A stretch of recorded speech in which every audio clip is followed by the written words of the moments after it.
ये आज हमारा जो joint director editor Shri Kampu दोलो, इन्होंने हमारा कांग्रेस पार्टी में परिवार में आज ज्वाइन किया है।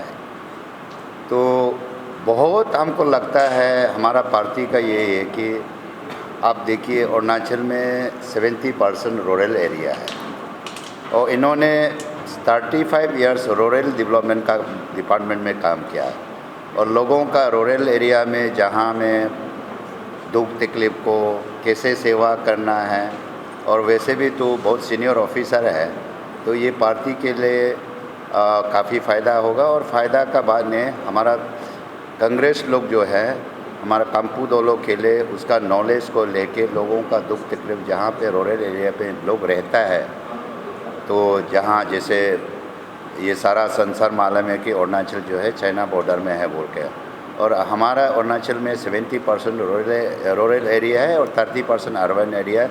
इसलिए मैं उम्मीद करता है कि कंपू दोलो ज्वाइन होने का बाद में हमारा कांग्रेस का जो पार्टी जो है रूरल एरिया का जो प्रॉब्लम को हम समझ सकेगा, काम कर सकता है।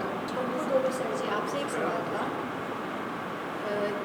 आप पहले आरडी में हो डायरेक्टर थे, तो आपका ये पार्टी ज्वाइन करने का जो कांग्रेस अरुणाचल प्रदेश में कांग्रेस है, उसको ज्वाइन करने का आपका व्हाट्स लाइक योर मोटिव और व्हाट्स योर मिशन? आपसे सर, हमसे जी। मेरा तो हम कांग्रेस में ज्वाइन किया, आज मेरा फॉर्मल ज्वाइनिंग प्रोग्राम है। तो मैं कांग्रेस में आके डिसिप्लिन का साथ में काम करने आया है। मेरा जितना सीनियर लीडर लोग हमको जहाँ भी ड्यूटी प्लेस करेगा मैं सारा निभाऊंगा, और मेरा जितना एक्सपीरियंस है, जितना कांग्रेस जितना इंडिया का एंटी पॉवर्टी प्रोग्राम है, जैसे कि IAY है, अभी IAY को चेंज करके PMAYG और PMAYU लिखा है, तो कांग्रेस ने शुरुआत किया था ये एंटी पॉवर्टी प्रोग्राम है। और ये जो वेजेस अनएम्प्लॉयमेंट के लिए वेजेस प्रोग्राम लॉन्च किया है कांग्रेस का समय में, नरसिम्हा राव जब प्राइम मिनिस्टर था, उसमें EAS बोल के एम्प्लॉयमेंट एश्योरेंस स्कीम, इसको आज कांग्रेस का प्रोग्राम को बीजेपी सरकार ने MG नरेगा में चेंज किया, बाकी नाम चेंज किया, बॉडी वही है। तो जितना एंटी पॉवर्टी प्रोग्राम में हम रूरल डेवलपमेंट डिपार्टमेंट में बैठ के काफ़ी काम किया, और मैं कैसा रूरल एरिया में कैसे काम करता है हर स्कीम का मेरा नॉलेज है। पहले IWMP बोलता था इंटीग्रेटेड वेस्टलैंड डेवलपमेंट प्रोग्राम, उसको अभी चेंज किया है प्राइम मिनिस्टर कृषि सिंचाई योजना PMKSY, और सब कांग्रेस का बनाया वाला था। और जितना अरुणाचल में हाईवे बनाया, जितना वो कांग्रेस का समय का सेंक्शन का किया वाला है, बीजेपी का समय का नहीं है, ये कांग्रेस समय ने सेंक्शन किया। और इसका दूसरा बाद कोई क्वेश्चन है दूसरा? जी सर, मेरा क्वेश्चन जनता का कहना है कि कांग्रेस बीजेपी का पावर तो 2014 में उसका power, BJP came into power in 2014 ना, तो उनका कहना है कि अगर अभी आपने सारे लोग जो स्पीकर है आपने अपने भाषण में आप सब ने मेंशन करे हैं कि अपने अपने कामों को लेके अभिव्यक्त किए, तो उसके अनुसार हमें सुनने में आ रहा है कि आप लोग के बहुत सारे अच्छे काम भी किए, लेकिन जनता का ये कहना है कि कुछ तो कांग्रेस में भी कमी रहा होगा जिसके कारण वो लोग बीजेपी को उसमें अपनाना पड़ा। तो आपका टिप्पणी किस प्रकार से रही है मैम, आप या कोई भी आप लोग में से व्यक्त हो? देखिए, यहाँ किसी की कमियाँ या किसी की जो कहते हैं ना कमज़ोरी या किसी का स्ट्रेंथ की कोई बात नहीं है। यहाँ पे कांग्रेस हमेशा सदैव इस देश को बनाया है, हमें बनाया, आपको बनाया है। The freedom today you are experiencing exercise is how Congress लेके आया है। ये जो फ्रीडम ऑफ स्पीच है ना, वो कर्टेल किया गया है अभी इस समय में, जो कि कांग्रेस के समय में था।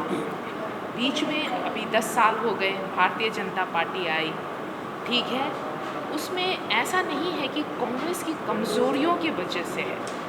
बीजेपी इसलिए आया, बीजेपी की जो होती है ना चालाकियाँ और करप्टेड जो प्रैक्टिस है उसके वजह से आया। आपको पता है उन्होंने कितने झूठे वादे किए, उन्होंने कितने सारे करप्टेड प्रोसेस अपनाए, जैसे ईवीएम मशीन को हाईजैक करना, लोगों से झूठे वादे करना, लोगों को भरोसा दे के उनको तोड़ना। उसी बेसिस पे वो पावर पे आया है। आज क्या है, जनता झाग गई है, जनता को पता चल गया है कि उन्होंने जो डिसीजन लिया था भारतीय जनता पार्टी पर भरोसा करके वो एक भ्रम था। तो अब वो भ्रम टूट गया है। कांग्रेस हमेशा, अब वो कांग्रेस की तरफ वो रुख मुड़ रहा है। तो कांग्रेस हमेशा था, है और रहेगा। इसमें कमज़ोरी वाली बात नहीं है, ये बात आप सबको पता होना चाहिए। Thank you. One more question ma'am, आप सबसे, जितने भी कांग्रेस के प्रवक्ता हैं, जनता का ये कहना है कि जब आप सत्ता में आ जाते हैं कोई भी पार्टी, तो अपना स्वभाव तो बदल ही लेते हैं। तो आपका इसमें क्या टिप्पणी रहेगा? आप जब सत्ता में आ जाते हैं, पावर में आ जाते हैं, तो उसका स्वभाव बदल जाते हैं। सर, अभी चुनाव का समय बहुत ही नज़दीक है, तो इस नज़दीकी में सारे जितने भी प्रवक्ता है वो तो अच्छे अच्छे वादे करेंगे, अच्छी अच्छी बातों को, अच्छे अच्छे शब्द को रखेंगे, लेकिन जब पावर में आ जाते हैं तो उनका कार्य, उसका जो स्वभाव है वो बदल जाते हैं। उस पर क्या टिप्पणी रहेंगे मैम? देखिए, स्वाभाविक है, लोग बदलते रहते हैं ना, ये प्राकृतिक का एक नियम है कि लोग बदलते हैं, ठीक है। तो लोग बदलने से पार्टी का बदलना ज़रूरी है ऐसा नहीं है। अगर कांग्रेस बदलता तो आज जनता कांग्रेस के लिए नहीं रोता। अगर कांग्रेस बदलता, आज कांग्रेस के जितने भी स्कीम्स है, पॉलिसी है, प्रोग्राम है, उनकी मान्यता नहीं रहती। अगर कांग्रेस बदलता तो आज देश आज़ाद नहीं रहता। अगर कांग्रेस बदलता तो आप और हम यहाँ बातें कर रहे नहीं होते, हम यहाँ गुफ्तगू कर नहीं रहे होते। इलेक्शन हर 5 साल में आता है।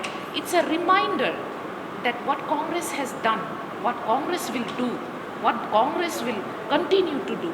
ये है इलेक्शन का प्रोसेस। It's a reminder. ऐसा नहीं है कि यहाँ अच्छे अच्छे वादे करते हैं। हमने हमेशा अच्छे वादे किए हैं, लेकिन उस पर अमल किया है। ऐसा नहीं है कि इट शुड बी ब्रोकन, ठीक है। तो ऐसा हमने किया है, इसलिए आज भी कांग्रेस है, कल को भी होगा। हमारा कांग्रेस परिवार हमेशा बड़ा था, बिग है, वो हमेशा रहेगा। अगर ऐसा होता कि अच्छे अच्छे वादे करके लोगों को हम यहाँ पे लुभाते हैं, तो आज कांग्रेस का पूरा ये दरबार खाली रहता। हमारे यहाँ वाई साहब जैसे बड़े नेता नहीं रहते, कुंपू दोलो जैसे रिटायर्ड ऑफिसर वो अपना एक्सपर्टीज शेयर करने कांग्रेस को ज्वाइन नहीं करते। शामा यंगफो जैसे जो विजनरी जो यूथ है, वो लीडर है, वो कांग्रेस को ज्वाइन नहीं करते दूसरे पार्टी जैसे पीपल्स पार्टी ऑफ अरुणाचल को छोड़ के। तो कांग्रेस कभी झूठा वादा नहीं करता, चाहे वो इलेक्शन रहे ना रहे। Election is just the process to remind the people that we are there for you.